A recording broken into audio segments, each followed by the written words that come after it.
হনুমানজির ব্লেসিংস মানে যদি তোমরা আশীর্বাদ পেতে চাও, এই মন্ত্রটা তোমরা 5 শনিবার 21 বার করে জপ করে দেখো।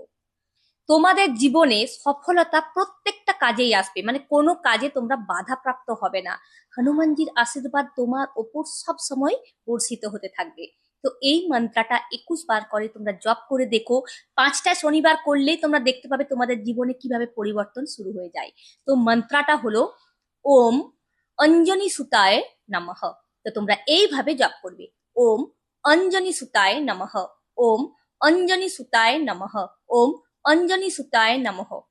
তারপর দেখো তোমাদের কোনো কাজে তোমরা বাধাপ্রাপ্ত হবে না। সুখ, শান্তি, সমৃদ্ধি তোমাদের জীবনে কিন্তু সবকিছু বজায় থাকবে। তো এই ধরনের সুন্দর সুন্দর রেমেডি তোমরা পেতে চাও, অবশ্যই আমাকে ফলো করে রাখতে ভুলো না। বেশি বেশি করে লাইক করো, কমেন্ট করো এবং শেয়ার করো, যাদের এই ধরনের রেমেডির প্রয়োজন তারা যেন হাতে পায়। আর কমেন্ট বক্সে অবশ্যই ওম অঞ্জনী সুতায় নমঃ লিখতে ভুলো না। Thank you.